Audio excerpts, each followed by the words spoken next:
ఓం సాయిరామ్.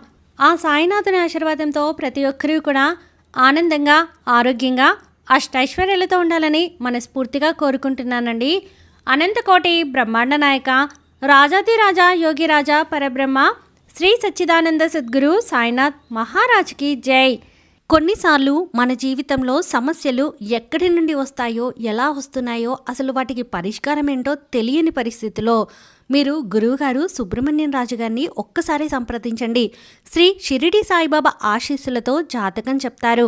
ప్రేమ, పెళ్లి, ఉద్యోగం, ఆరోగ్యం, వ్యాపారం, సంతానం, భార్యాభర్తల మధ్య సమస్యలు, స్త్రీ పురుషుల గుప్త సమస్యలు, స్త్రీ పురుష వశీకరణం అన్నీ కూడా మీకు పరిష్కారం చూపిస్తారు. మీరు ఎక్కడికో వెళ్ళి డబ్బులు ఖర్చు చేసుకోవాల్సిన అవసరం అస్సలు ఉండదు. ఫోన్లోనే మీకు ఎటువంటి సమస్య ఉన్నా సరే 24 గంటల్లో పరిష్కార మార్గం అనేది చెప్తారు. సుబ్రహ్మణ్యం రాజు గారు గురువుగారి దగ్గర ఎంతోమంది వారి సమస్యలకి పరిష్కారాన్ని పొంది ఇప్పుడు సంతోషంగా వారి జీవితాన్ని గడుపుతున్నారు. కుటుంబ సమస్యలు, కోర్టు సమస్యలు ఎలాంటివి ఉన్నా కూడా తప్పకుండా మీకు పరిష్కారం అనేది చూపిస్తారు. గురువుగారి ఫోన్ నెంబరు 96698722. తప్పకుండా మీరు గురువుగారిని ఫోన్లో కాంటాక్ట్ చేసి మీ సమస్యలకి పరిష్కారం అనేది తెలుసుకోండి. ఈరోజు బాబాగారు మన కోసం అందించిన సందేశం ఏంటి అంటే, నీ జీవితంలో ఊహించని వ్యక్తి రాబోతున్నాడు తల్లి. ఆ వ్యక్తి ఎవరో తెలిస్తే నువ్వు గాబరా పడిపోతావు, నీ గుండె జల్లుమంటుంది అని చెప్పి అంటున్నారు. మరి బాబాగారు మన కోసం ఎలాంటి సందేశాన్ని పంపించారో తెలుసుకోవాలి అంటే వీడియోని చివరి వరకు స్కిప్ చేయకుండా చూడండి. అలాగే ఫస్ట్ టైం ఛానల్ని చూసిన వారైతే సబ్స్క్రైబ్ చేసుకుని పక్కనే ఉన్నటువంటి బెల్ ఐకాన్ని క్లిక్ చేయండి. ఇక బాబాగారు పంపించిన సందేశం గురించి చూస్తే, నీ జీవితంలోకి ఊహించని వ్యక్తి రాబోతున్నాడమ్మా. ఆ వ్యక్తి ఎవరని తెలిస్తే నువ్వు చాలా చాలా గాబరా పడిపోతావు. నీ మనసంతా కూడా వణికిపోతుంది. తల్లి గుండె గుబేలుమంటుంది. కాస్త ఆ వ్యక్తి నీ జీవితంలోకి ప్రవేశించబోతున్నాడు.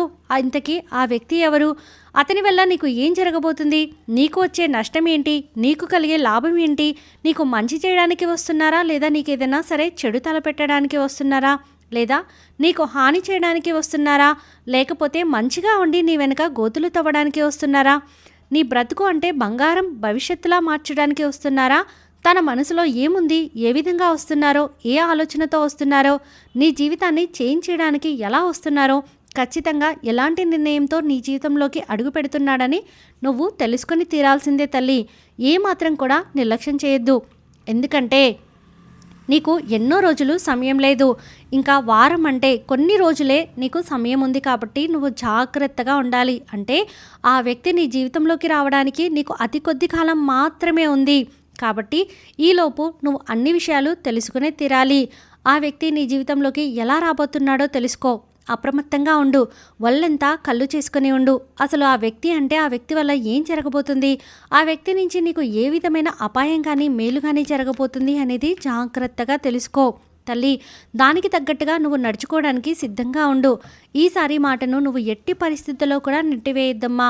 ఈ విధంగా నెట్టివేస్తే నువ్వు చాలా కష్టాల్లో పడాల్సి ఉంటుంది. నీ జీవితంలో కొన్ని సంఘటనలు పక్కకు వెళ్ళిపోతూ ఉంటాయి. అందులో నీకు జరిగే మేలు ఉండొచ్చు, ఇప్పుడు జరగబోయే కష్టకాలం అయి ఉండవచ్చు. ప్రతి ఒక్కటి కూడా అదృష్టం అందులో ఉండి ఉండవచ్చు. కాబట్టి నువ్వు దేన్ని కూడా వదులుకోవద్దు. ఖచ్చితంగా ఈరోజు నీ బాబా చెప్పే మాటలు జాగ్రత్తగా విని ఉండమ్మా. నీ సాయి సందేశాన్ని నువ్వు విని తీరాల్సిందే. ఏ పనిలో ఉన్నా సరే, ఎలాంటి పరిస్థితిలో ఉన్నా సరే, నీ బాబా నీకు అందిస్తున్న ఈ సందేశం ఖచ్చితంగా విని తీరాల్సిందే. నీ గురించి ఎవ్వరికీ కూడా అంటే పరిచయం అవసరం లేదు. ఈరోజు నువ్వు కొత్తగా పరిచయం చేసుకోవాల్సిన అవసరం కూడా లేదు. ఎందుకంటే నీలో ఉన్న లోపాలు కానీ, మంచి కానీ, చెడు కానీ తప్పదు. ఏ మనిషికి కూడా వాళ్ళలో ఉన్నవి వాళ్ళకి తెలియవు కదా. నీకు కూడా నీ గురించి తెలియదమ్మా. ఇప్పుడు నీ ద్వారా నువ్వు అవి వెంటనే తెలుసుకొని నువ్వు సరి చేసుకో. మంచివైతే ఇంకొంచెం మంచిని పెంచుకో. ఎటువైపు చూసినా సరే నీకు అంతా మంచి జరుగుతుంది. ఇప్పుడు నీ గురించి 2 మాటలైతే చెప్తాను. ఎవరైతే నీ జీవితంలోకి ప్రవేశించడానికి ఒక కారణం కూడా ఉంటుంది. చాలా వరకు కూడా వాళ్ళ సమస్యను తొలగించుకోలేక సతమతం అయిపోతూ ఉంటారు కదా. ఆ సమస్యను పరిష్కారం తెలుసుకోలేక వ్యక్తిగతంగా పరిశీలించినట్లయితే నువ్వు చాలా మంచి మనసున్న వ్యక్తివి. నీ మంచితనం ఏ విధంగా ఉంటుందంటే, ఇప్పటికీ కూడా నువ్వు ఆలోచించలేదు నీ గురించి. ఈరోజు నిన్ను చెప్పబోయే ఈ మంచి మాట విను. ఎవరికైనా సరే నీకు హాని చేసినప్పటికీ కూడా నువ్వు వాళ్ళకి సహాయం చేస్తావో, నిన్ను వాళ్ళ అవసరానికి వాడుకుంటారు. వారి అవసరాలు తీర్చుకోవడం మాత్రమే వారు నీతో స్నేహం చేస్తారు. నీకు తెలుసు తల్లి, ఎట్టి పరిస్థితుల్లో కూడా మళ్ళీ నీ దగ్గరికి సహాయానికి వచ్చారంటే గతం తాలూకా వాళ్ళు చేసినవన్నీ కూడా మర్చిపోతారో, వారు ఏదైనా పాపాలు చేస్తున్నా సరే వాటిని నువ్వు మర్చిపోతావో, వాళ్ళకి సహాయం చేయడానికి మాట ఇవ్వడానికి మాత్రం నువ్వు ఏ మాత్రం కూడా వెనకాడడం లేదు.